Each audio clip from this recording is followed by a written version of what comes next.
Hello there! I started making shorts again and I discovered that something has changed. The first few seconds of your video have to be super visually appealing. So I found some ways to make your audience stop scrolling once they see your face. Today you're gonna learn how to create this cool landing intro.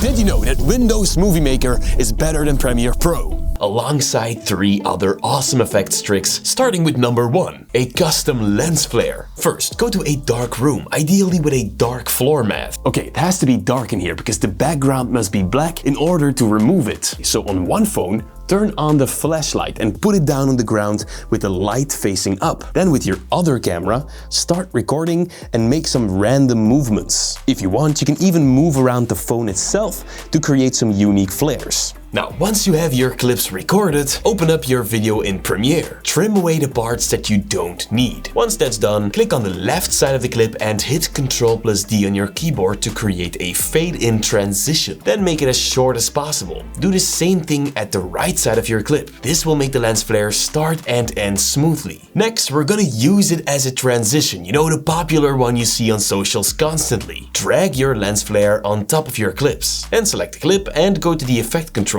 In here, find opacity and open up the blending modes drop-down menu. Then choose add or screen. This will remove the blacks. Now this already looks really cool, but why not make it better? We're gonna use the tint effect in the effect browser. This will change the color of the lens flare. Once it's on your clip, head over to the effect controls. Click the map Y2 color picker and select a color to your liking. Then click on OK. Now this might look a little too much. To fix that, decrease the amount to tint until you're satisfied. Don't forget to save it and make a folder with all your lens flares. By the way, I'll leave a download link for you guys so you can download my lens flare. Editing effect number 2. Creating captions like this will enhance your viewers' retention. Now, if you guys know me just a little, you know I really hate the text panel in Premiere. I mean, come on Adobe, it's 2025. Instead, I found a tool called Submagic, an AI-powered tool that simplifies video editing. It creates captivating shorts designed to save you time and boost your reach. There's a reason that huge companies are using it. It works really well. All you need to do is click on generate captions and then upload your video. Then click on generate and let Submagic do its thing. Afterwards, you can choose one of the presets for your captions. And the best thing, they're already animated. You don't need to do anything. If you want, you can customize the captions, but I rarely touch this because it's so accurate. You can remove captions or place them wherever you want in your video. I used Submagic on the first TikTok video I uploaded and it got over 10,000 views, which is great for a Premiere speed ramping tutorial. So that's cool. Next, you can also let Submagic generate B-rolls on your videos to enhance the story you're telling. Don't worry, it's not AI generated. They're using Storyblocks, which is the best stock library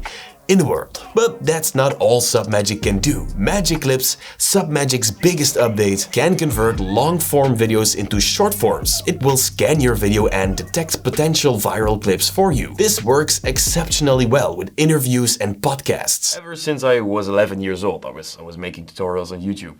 I remember the first tutorial I ever made. Afterwards, you will have complete control because you can still edit and customize your video however you like. When editing your video, I highly suggest you use the clean audio feature. That will remove the filler words like but you can also remove silences, which is crucial because on short form content, you want your cuts to be short and snappy. Now, when you're done editing, you can go to the Boost tab and generate an AI description and hashtags. You have so many options here. I've generated all the description of my reels with Submagic. You can export up to 4K resolution, which is a big plus. Thank you Submagic so much for sponsoring this video. If you want to level up, click the link down below and don't forget to use the code PREMIERBASICS for 10% off. And now let's move on to effect number 3. To editing effect number 3, starting your video with a badass landing. This one will enhance your hook so much, it's insane. To create this effect, make sure you film yourself with a tripod. That way there's no camera movement. Before you go into frame, make sure you have an empty. Just wait a few seconds before jumping into the video. Then walk into frame or jump, and then you're gonna jump once and immediately start with your hook. That's it. Now in Premiere, add a cut to separate the empty and the one where you're jumping. Next, trim the video to the moment where you're in the air, a few frames before you hit the ground. Now let me zoom in a little. Okay, so move 1 frame further in time and add a cut. Then move the right side out of the way for a second. Extend the short clip but leave the playhead where it is. Then right-click the video and choose Add Frame Hold. You can then remove the short clip in the front. This will literally freeze your video. Next, let me zoom out again. So just a reminder, this first clip is the empty shot we created earlier. First, move the frame hold 1 track up. Then select both the clips on the right and snap them against the empty shot. That way the freeze frame will overlap with the empty shot, which is exactly what we want. And of course, remove the front of the empty shot because we don't need that anymore. As you can see, now I'm just hanging there waiting to drop. Now it's time to make it look like I'm coming out of the air. To do that, select the frame hold and go to the effect controls. In here, click the pen tool to create a mask. Then in the program monitor, draw a mask around you. This doesn't have to be super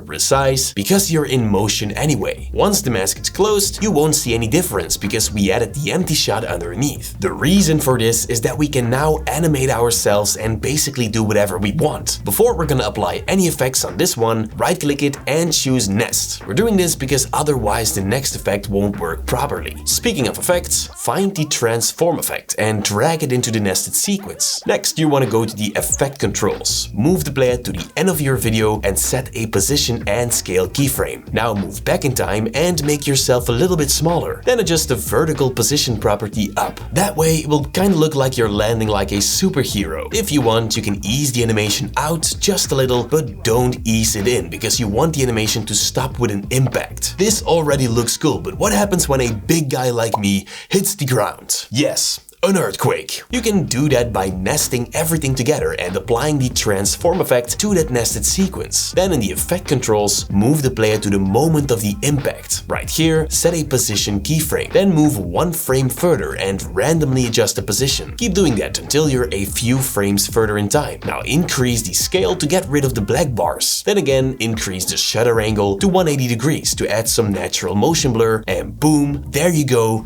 Did you know that Windows Movie Maker is better than Premiere Pro? This looks really cool. Let's move on to editing effect number 4, a seamless mask transition. First, you want to film yourself getting up, then walk towards the camera, but make sure to move past it until you're out of the frame. Then for the second shot, film yourself or something else and then put both the clips into the timeline. On the first shot, go to the moment where you're covering the entire frame. Right there with the clip selected, hit M on your keyboard to add a marker on your clip. Now move that clip 1 track up and snap the second clip against that marker. Now select the top clip and go to the effect controls. In here, make sure the playhead is on the marker. Then click the pen tool to create a mask and in the program monitor, draw a mask around your entire video. Then set a mask pad keyframe, move 1 frame further in time and adjust the mask so that it follows you. Keep doing that until the mask and your video completely disappears out of the frame. Play around with the mask expansion and after that, increase the feather just a little. A seamless mask transition. Now to create sick captions like this one,